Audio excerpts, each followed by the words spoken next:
Oh, traffic yan. So, wala naman traffic guys. Tignan mo namin mga kasunod. Diba? Wala. Masarap yung biyahe ngayon. Kasi ayan. Diba? Kita niyo yan? Ang sarap yung biyahe. Kasi maayos. Mabilis ka makakarating sa pupuntahan mo. Pag ganyan yung kalsada, mabilis lang makarating. Sa mga dideliveran mo, makaka-pick up ka uli.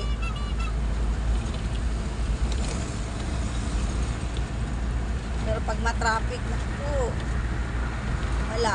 Kaunti lang pa-deliver mo. Kasi pa-deliver lang kami.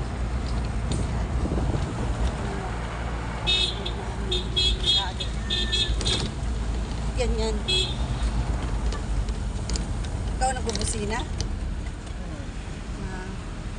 Bye guys. Okay guys. Bye.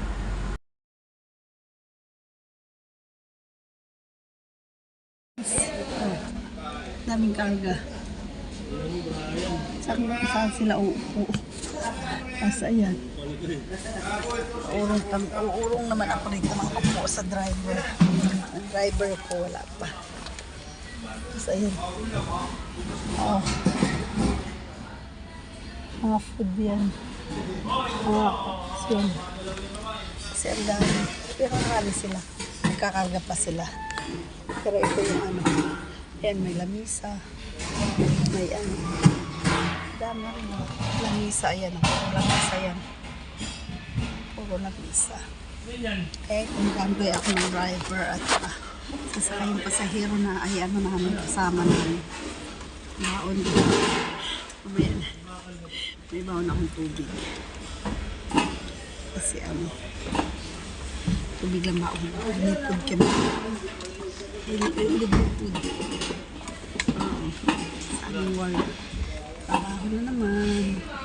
Ang gawa namin. Ang gawa siya ng lamisa.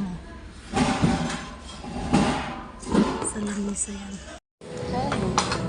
So yan, lamisa mo.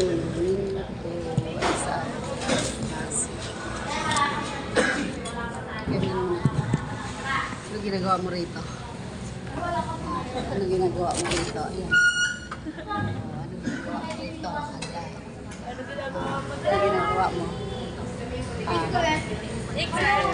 Secret daw. Secret daw. Wala silang ginagawa. Kundi kakain na lang sila. O naman, ayan o. Na-revolving. At hindi masyado kita ng revolving. Diba? Hindi ka, nandito kami sa Pasig. Ito cellphone lang ako pagkasan. Nandito kami sa Pasig. Halata nyo na, kakakilala niya. Kung saan lugar yan. Hello. O, tara na, kain na tayo dito sa Jollibee sa Pasig. Ayan. Yan ang Pasig. Palengke. Then, ayan. Kumana kadalaw din sa palengke ng Pasig. Ay, natakot. Pag ganyan, Sige. Natakot siya. dapat kapag pinausap mo si Derby, English ha? Englishero Yan yun. po. Englishero yun. Ganun din naman yun. Englishera. I want open book yun. Inglesera yan eh. Oh. May tap ka ba?